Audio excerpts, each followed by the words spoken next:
आज एक ऐसा शैम्पू बनाएंगे जो कि आपके बालों को लंबा करे, घना करे, मजबूत करे।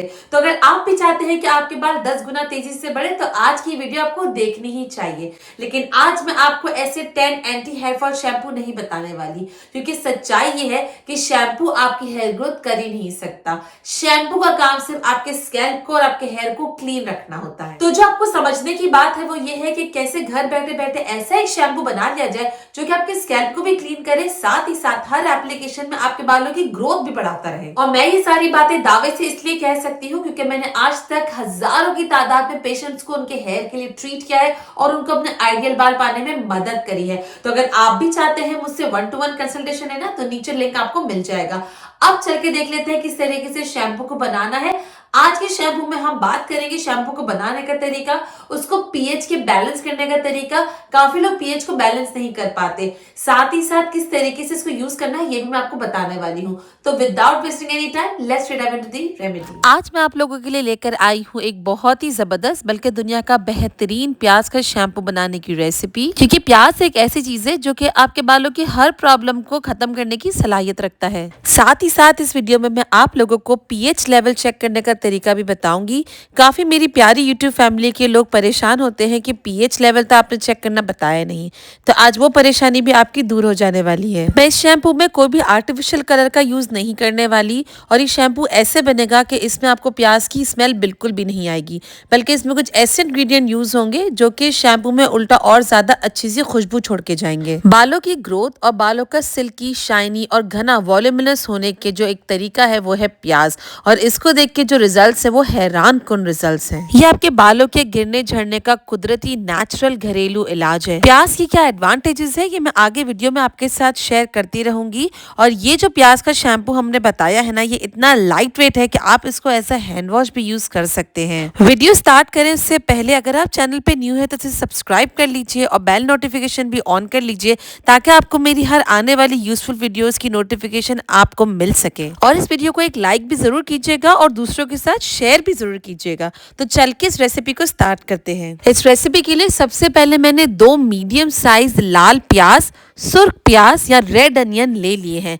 डिफरेंट डिफरेंट नाम से इसको बुलाया जाता है। अगर आपके पास ये छोटे साइज के हैं तो आप 3 ले लीजिएगा, और अगर बहुत बड़े साइज की प्याज है तो एक बड़ी प्याज भी काफी होगी। अगर इसमें रेड प्याज लेंगे तो ज्यादा मुफीद है, लेकिन अगर ये आपको ना मिले तो आप सफेद यानी व्हाइट वाले प्याज अनियन भी इस्तेमाल कर सकते हैं, लेकिन इनके फायदे ज्यादा हैं। अब इनका हम ऊपर से छिलका उतार लेंगे और रफली रैंडम पीसेस में इसको कट कर लेंगे। प्याज में बहुत अच्छी खासी अमाउंट में सल्फर होता है जो कि आपके बालों को न्यूट्रिएंट्स यानी उसकी ग़िज़ा प्रोवाइड करती है। इसी प्याज में sodium, potassium, vitamin C, vitamin B हर चीज मौजूद होती है जो कि आपके बालों के लिए भरपूर पूरा कंप्लीट न्यूट्रिएंट साबित होती है। और सबसे मजे की बात यह है कि प्याज में एंटीबैक्टीरियल, एंटी फंगल प्रॉपर्टीज होती है, तो जिनके स्कैल्प पे इरिटेशन होती है, इन्फेक्शन बहुत ज्यादा होते हैं, प्याज अगर आप इस्तेमाल करेंगे तो वो इन्फेक्शन भी बहुत हद तक सेटल डाउन हो जाएगा। अब इसको मैंने रैंडम पीसेस में 2 बोल्स में कलेक्ट कर लिया है और अब मैं इसमें ठंडा पानी डाल के रख लूंगी। ठंडा पानी इसलिए डालेंगे कि इसमें जो तेज पना होता है ना प्याज का, वो भी थोड़ा बहुत कम हो जाएगा और इसमें से स्मेल भी 50% तक हट जाएगी। अब मैंने यहाँ पर एलोवेरा का एक स्टेम यानी पत्ता ले लिया है। आप देख सकते हैं यहाँ पर बहुत अच्छे खासे लंबे पत्ते मिलते हैं। इसको मैं पूरा नहीं लूंगी, मैं आपको जितनी क्वांटिटी बता रही हूँ आपको उतनी ही लेनी है। अगर बहुत छोटा एलोवेरा का पत्ता है तो आप उसको पूरा भी ले सकते हैं, लेकिन अगर इस तरीके से बहुत बड़ा सा लीव है तो आपको बस इतना सा पार्ट लेना है जितना मैं कट कर रही हूँ। और अब मैं इसका जेल निकाल दूंगी, लेकिन जेल निकालने से पहले एक बहुत इंपॉर्टेंट बात मैं आपको यहाँ पे दिखाती भी चलूं। एलोवेरा के पत्ते की क्लीनिंग बहुत इंपॉर्टेंट होती है। आप लोगों को ये साइड के जो नोकीले पार्ट है वो नहीं चाहिए होते, इसके लिए हम इसे आराम से पतले सा काट लेंगे ताकि इसमें जेल प्रिजर्व रहे और सिर्फ कोने जो है वो निकल जाए। अब आप देख सकते हैं जो इसकी साइड का पार्ट है व्हाइट वाला, ये भी मैं निकाल दूंगी, इसकी भी हमें नीड नहीं है। अब आप नोट कीजिए ये जो कोने वाला पार्ट है ये अच्छा खासा ब्राउनिश या येलोइश पिगमेंट इसमें मौजूद है। यही पिगमेंट हमारे बालों के लिए बहुत बड़ा टॉक्सिन है, इसे हमें नहीं चाहिए। तो इसको निकालने का जो सबसे बेस्ट तरीका है वो है कि आप इस पत्ते को ओवरनाइट यानी कि पूरी रात के लिए पानी में भिगो के रख लें। मैं भी यहाँ पर आपको पानी में भिगोने की टेक्निक बताऊंगी, लेकिन मैंने इसे सिर्फ आधे घंटे भिगोया था और आधे घंटे के बाद मैं इसको चेक करके आपको आपके सामने दिखाऊंगी कि किस तरीके से आपको इसी कंडीशन में एक्सेप्ट करना चाहिए। सिर्फ आधे घंटे में ही ये सारा जो येलोइश पार्ट था वो दोनों साइड से निकल चुका है, ऊपर से भी नीचे से भी बहुत लाइट यानी कि खत्म ही हो चुका है तकरीबन। एलोवेरा को तो आप सब जानते ही हैं कि ये बालों की खूबसूरती के लिए कितना इंपॉर्टेंट है, बालों की नशोनुमा कितने अच्छे से करता है। गिरते झड़ते बालों के लिए ये बिल्कुल नंबर 1 रेमेडी होती है। इसके अलावा मैंने इसका टोनर भी आपको बनाना सिखाया है, ऑयल भी बनाना सिखाया है। दोनों चीजें जरूर चेकआउट कीजिएगा, आपको चैनल पे ही मिल जाएंगी। अब इसे हमें अच्छे से स्कूप कर लेना है। स्कूप करने का जो सबसे अच्छा तरीका है वो है ये स्पून यानी कि चम्मच को इस तरीके से ऊपर से लेकर नीचे तक थोड़ा सा जोर लगा के आप स्कूप करेंगे तो ये आराम से सारा जेल इसका बाहर आ जाएगा। ये तकरीबन 1 कप के करीब एलोवेरा जेल बनके रेडी हुई है। अब इस एलोवेरा जेल को और साथ में जो हमारी प्याज थी उन दोनों को हम एक साथ ब्लेंडर या ग्राइंडर में डाल देंगे। अब इसे अच्छे तरीके से ब्लेंड कर लेंगे, लेकिन ख्याल इस बात का रहे कि आपको इसमें एक ड्रॉप भी पानी का नहीं डालना। पानी के बगैर ही इस प्याज को और इस एलोवेरा को एक साथ आपस में ब्लेंड कर लेना है। हार्डली बस 1 से 2 मिनट ही लगता है और एलोवेरा की और प्याज की बहुत अच्छी सी प्यूरी बनकर रेडी हो जाती है। इसको छाने उससे पहले आप ये जो छिलके हैं उसके लिए सुन लीजिए, इसको आपको जाया नहीं करना। इसका आप एक बढ़िया सा ऑयल बनाएंगे। ऐसा ऑयल मैंने ऑलरेडी अपने चैनल पे बताया है, क्योंकि इस प्याज के छिलकों में बहुत ज्यादा अमाउंट में सल्फर होता है। अगर आप मेरे कहने पे वो ऑयल बनाएंगे तो ना सिर्फ आपकी हेयर रीग्रोथ होगी बल्कि साथ ही साथ बाल काले भी होंगे। अब मैंने इस प्याज और एलोवेरा की प्यूरी को छानने के लिए यहाँ पे चीज क्लॉथ का इस्तेमाल किया है। ये खास छानने के लिए होता है। अगर आपके पास कोई मलमल का या बिल्कुल शिफॉन से भी ज्यादा मजबूत दुपट्टा मौजूद हो तो आप उसको भी इस्तेमाल कर सकते हैं। यहाँ पे कपड़े का ही इस्तेमाल होगा, छन्नी का इस्तेमाल नहीं करेंगे, ताकि ये अच्छे से पानी अलग हो जाए और जो प्यूरी है वो अलग हो जाए। यहाँ पे आप देख सकते हैं कितना प्यारा सा ये पिंकिश कलर का पानी अलग इसमें आ चुका है। अभी जो छान कर बाकी चीजें बची हैं इसको भी आपको वेस्ट नहीं करना। इस सारी चीजों को आपने एक ऑयल में पका लेना है। बिल्कुल हल्की धीमी आंच पे आप इसको स्लो पकाएंगे तो आपका बढ़िया सा ऑयल बनकर रेडी हो जाएगा। इसीलिए किसी भी चीज को आपको वेस्ट करने की जरूरत बिल्कुल भी नहीं है। एक ही चीज से आपकी 3 से 4 रेमेडी आराम से बन सकती है। अभी जो शैम्पू हम बना रहे हैं इतनी मिकदार के लिए हमें इसमें थोड़ा सा ही 1 घूंट के करीब पानी ऐड करना है। इसके लिए हम क्या करेंगे, वो जो मिक्सर जग था उसमें मैंने थोड़ा सा पानी डाला, उसको घुमा फिरा कर इसी में दोबारा डाल दिया है। बिल्कुल थोड़ा सा ही, तकरीबन 100-150 ml के करीब हमें इसमें पानी ऐड करना होगा। बाकी सारा पानी एलोवेरा और प्याज का अपना ही। इस शैम्पू में अब तक हमने कोई भी आर्टिफिशियल कलर नहीं डाला है और ना ही आगे डालेंगे। इसका अपना कलर ही बहुत प्यारा से निकल कर सामने आएगा। अब आगे हम क्या क्या डाल रहे हैं ये आप देखते जाएं। अब इस शैम्पू में मैंने 2 चम्मच के करीब शैम्पू बेस को डाल दिया है। अगर आप शैम्पू बेस का इस्तेमाल कर रहे हैं तो 2 चम्मच से ज्यादा मत डालिएगा, क्योंकि 2 चम्मच इसमें इनफ हो जाता है। ऑलरेडी एलोवेरा का अपना एक झाग बनता है, तो ये झाग और बेस वाला झाग और ज्यादा अच्छे से आपके बालों को क्लीन कर देगा, क्योंकि बेसिकली ये शैम्पू एक क्लींजिंग एजेंट होता है। इस शैम्पू बेस के बगैर आपका शैम्पू बनकर रेडी नहीं होगा। अगर आपके बाल बहुत ज्यादा ड्राई, डैमेज और फ्रिजी हैं तो आप 2 की जगह सिर्फ 1 टेबल स्पून आप शैम्पू बेस डाल सकते हैं और 1 चम्मच कोई भी बेबी शैम्पू या माइल्ड शैम्पू ऐड कर सकते हैं।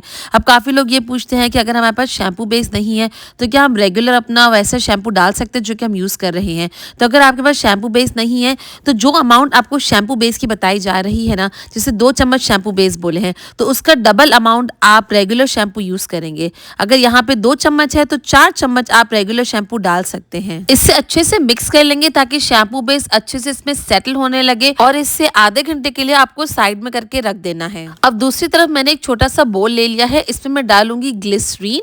ये प्योर ग्लिसरीन होना चाहिए आपके पास। 1 टेबल स्पून ग्लिसरीन आपको इसमें ऐड करना है और इस ग्लिसरीन में हम ऐड करेंगे 1 टीस्पून यानी 1 छोटी खाने की चम्मच ज़ैंथम गम की।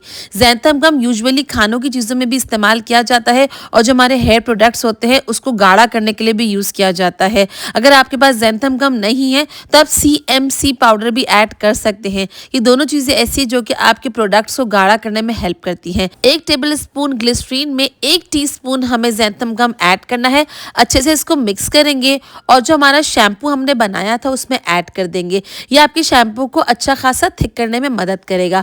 हमेशा इसको पहले थोड़ा थोड़ा करके ही ऐड कीजिए। तो हमने पहले इसको 1 टेबल स्पून करके ही इसमें ऐड किया है और फिर अगर हमें आगे जरूरत पड़ेगी तो हम और ऐड कर देंगे। अब इसे आधे घंटे के लिए ढक के रख देंगे और फिर आधे घंटे बाद आपको उसको दोबारा से खोल के चेक करना है। आधे घंटे के बाद इसको अच्छे से खोल के आप चेक कर लेंगे और अब हम इसमें डालेंगे अपना नेक्स्ट इंग्रेडिएंट, जो कि होने वाला है लेमन जूस यानी कि नींबू का रस। अगर आपके पास नींबू का रस जूस की फॉर्म में मौजूद है तो आप 1 टेबल स्पून इसमें जूस ऐड करेंगे और अगर आपके पास साबित लीमू है तो वो अगर छोटा लेमन है तो आप एक पूरा डाल देंगे और अगर बड़ा लेमन है तो आप आधा लेमन डालेंगे। अच्छे से इसको मिक्स करेंगे और अब इस मौके पे आकर आप इसी कंसिस्टेंसी को असेस करेंगे। अगर आपको लगता है कि इसी कंसिस्टेंसी बिल्कुल बढ़िया सी हो गई है तो आपको इसमें और ज़ैंथम गम डालने की ज़रूरत नहीं है। अगर आप इसका कलर नोट करें तो ये ऑलरेडी पिंक होना स्टार्ट हो चुका है। इतना बढ़िया सा कलर है, इसमें हमने कुछ भी आर्टिफिशियल कलर ऐड नहीं किए हैं। मुझे थोड़ी सी कंसिस्टेंसी और गाढ़ी चाहिए थी तो मैंने इसमें 1 टेबल स्पून ग्लिसरीन और उसमें ऐड किया 1 टीस्पून ऑफ ज़ैंथम गम। मिक्स कर इसको दोबारा से इसमें ऐड कर लिया था और अच्छे से इसको मिक्स कर लिया था।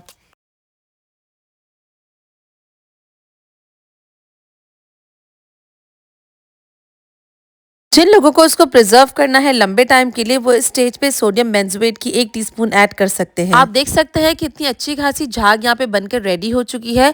अब मैं यहाँ पर रोजमेरी एसेंशियल ऑयल को ऐड करूंगी क्योंकि रोजमेरी एसेंशियल ऑयल एक तो आपके बालों की ग्रोथ करता है, सर्कुलेशन बढ़ाता है, लेकिन ये साथ ही साथ इतनी बढ़िया सी खुशबू देता है ना कि प्याज की जो अपनी रही सही बदबू थी वो भी चली जाएगी। तो इसीलिए इसमें रोजमेरी एसेंशियल ऑयल आप ऐड कर सकते हैं, टी ट्री ऑयल ऐड कर सकते हैं। अगर आपके बाल बहुत ड्राई रहते हैं, रफ रहते हैं तो यहाँ पे आप थोड़ा सा ऑलिव ऑयल भी ऐड कर सकते हैं। अगर ऑलिव ऑयल ऐड कर रही हैं तो आप 1 टीस्पून करेंगे और मैंने यहाँ पर आपको रोजमेरी एसेंशियल ऑयल को नाप कर दिखाया है। 0.5 ml था तो मैंने इसको 3 दफा यानी तकरीबन 1.5 ml के करीब मैंने इसमें डाला है। अच्छे से इसको डालकर आप मिक्स कर सकते हैं। अगर आपके पास ऑलिव ऑयल मौजूद नहीं है तो आप हल्का सा कोकोनट ऑयल भी इसमें ऐड कर सकते हैं। इस शैम्पू को बनाकर आपको 1 रात के लिए रख देना है। अगर दिन में बना रहे हैं तो 7 से 8 घंटे आपको इसको बनाकर छोड़ देना है ताकि इसकी झाग अच्छे से सेटल डाउन हो जाए। फिर अगले दिन आप इसको इस्तेमाल कर सकते हैं। तो देखिए प्यारी यूट्यूब फैमिली, बस थोड़े से ही खर्च से और थोड़ी सी ही मेहनत से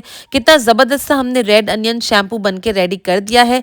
इतना प्यारा सा ये शैम्पू है कि ये आपके बालों की रीग्रोथ भी करेगा, साथ ही साथ आपके बालों को एक नई तरो ताजगी वाला जीवन भी देगा। इसमें से अच्छा खासा झाग बनता है। मैंने बस इतना सा ही लिया है और अब मैं आपके सामने इसको जब हाथों में रब करूंगी तो आप इसके झाग देखिएगा कितना ज़बरदस्त सा ये झाग बनता है।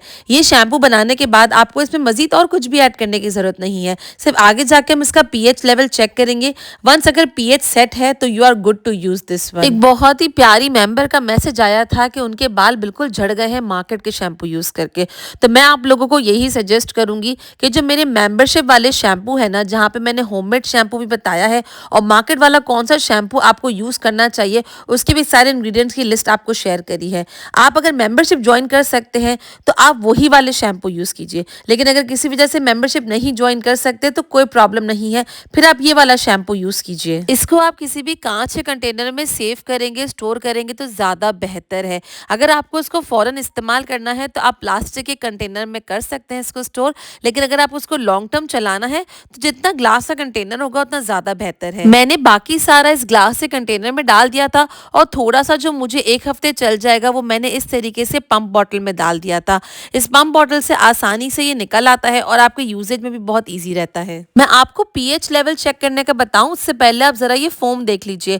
मैंने इसमें 1 कतरा भी पानी ऐड नहीं किया। तो आप इमेजिन कीजिए जब आप थोड़ा सा पानी लगाकर उसके बाद आप अपने बालों में ये लगाएंगे तो कितना ज्यादा झाग और फोम ये बनाने वाला है। अब शैम्पू बन चुका है, अब इसकी पीएच को टेस्ट करते हैं। पीएच की स्ट्रिप्स इस तरीके से मिल जाती है। अगर आपके पास नहीं है मैं नीचे लिंक शेयर कर दूंगी। बहुत ही चीप सस्ते दामों में ये आसानी से अवेलेबल हो जाती है।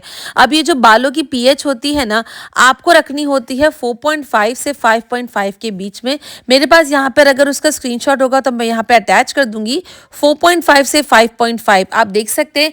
यहाँ पे जो स्ट्रिप के नंबर है वो मेरे पास 5, 4 और 6 है। तो आपको 4.5 से लेकर 5.5 यानी तकरीबन 4 और 5 के बीच में इसको सेटल करना है। ये रेंज 4.5 टू 5.5 आपके स्कैल्प के लिए बहुत सेफ होती है। अगर आप इससे कम जाएंगे यानी कि 4.5 से नीचे तो वो एसिडिक हो जाएगी, जिससे आपके बालों में बहुत खुजली खारिश हो जाएगी। और अगर आप 5.5 से ऊपर जाएंगे तो बहुत अल्कलाइन हो जाएगी, जिससे आपके बाल और ड्राई हो जाएंगे। एक स्ट्रिप को लेकर आपको शैम्पू में डिप करना है। कुछ सेकंड्स के बाद आपको स्ट्रिप पे दिए गए जो कलर्स से उससे कंपेयर करना है। हर कलर का नंबर अलग होता है। नीचे आप देख सकते हैं कि जो 4 है वो थोड़ा ऑरेंजिश टाइप पे है और जो 5 ऊपर की साइड पर है वो थोड़ा सा लाइट ऑरेंज या येलो की साइड पर है। हमें 4.5 रखना है तकरीबन, यानी ऑरेंज और उस येलो के बीच में। आप देख सकते हैं कलर बिल्कुल एक्यूरेट मैच हुआ है। आपका भी कलर इसी तरीके से एक्यूरेट मैच होना चाहिए। 4.5 टू 5.5 मैंने आप लोगों को समझाने के लिए यहाँ पर थोड़ा सा विनेगर यानी कि सिरका ले लिया है। हम सब जानते हैं सिरका थोड़ा सा एसिडिक होता है। अब इस सिरके का मैं पीएच चेक करूंगी, तो इसी तरीके से मैंने यहाँ पर एक स्ट्रिप ली है और इसको इस पर डिप किया है। अब बस कुछ ही सेकंड्स में आप देख सकते हैं इसका कलर ज्यादा ऑरेंजिश यानी डार्क की तरफ जा रहा है। इसका मतलब ये है कि ये ज्यादा एसिडिक है। दोनों में फर्क आप खुद अपनी आंखों से देख सकते हैं। मैं दोनों स्ट्रिप्स आपको साथ उठा के दिखाती हूँ।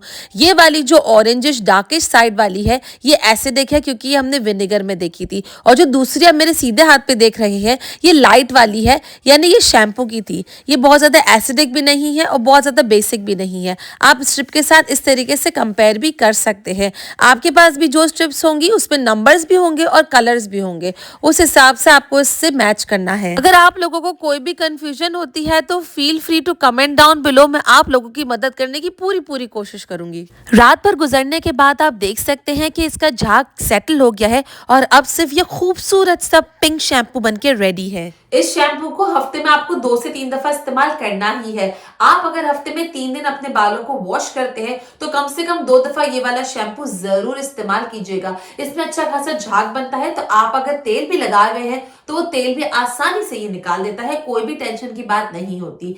अब जो हफ्ते में 1 दिन बचा, डिपेंड करता है कि आपका स्कैल्प कैसा है, आपके हेयर कैसे हैं। अगर नीड लगती है तो आप हफ्ते में 1 दिन क्लैरिफाइंग शैम्पू इस्तेमाल कर सकते हैं। अब क्लैरिफाइंग शैम्पू हर किसी को इस्तेमाल नहीं करना होता, किन लोगों को करना होता है वो आप मुझसे 1-to-1 अपॉइंटमेंट लेके जान सकते हैं। लेकिन जितना ये बढ़िया सा शैम्पू है ना, इससे 1000 गुना जबरदस्त मेरा मेंबरशिप वाला शैम्पू है, जिसकी लोग खुद मिसाल देते हैं कि ऐसा शैम्पू हमने आज तक नहीं देखा। वो शैम्पू जानने के लिए आपको मेंबरशिप ज्वाइन करनी होगी, और मार्केट बेस्ड शैम्पू कौन कौन से मैं आपको रिकमेंड करती हूँ वो भी मैंने मेंबर स्पेशल वीडियो बना ली है। आप चाहे तो मेंबरशिप इस लिंक पे क्लिक करके देख सकते हैं। लेकिन शैम्पू आप अच्छे से अच्छा जो भी बना ले, लेकिन अगर आपको शैम्पू करने की सही टेक्निक नहीं पता तो आप नहीं कर सकते कुछ भी। वो जानने के लिए आप यहाँ पे क्लिक कर सकते हैं। मैं आपसे मिलती हूँ इन दोनों वीडियोस में। Till then bye bye.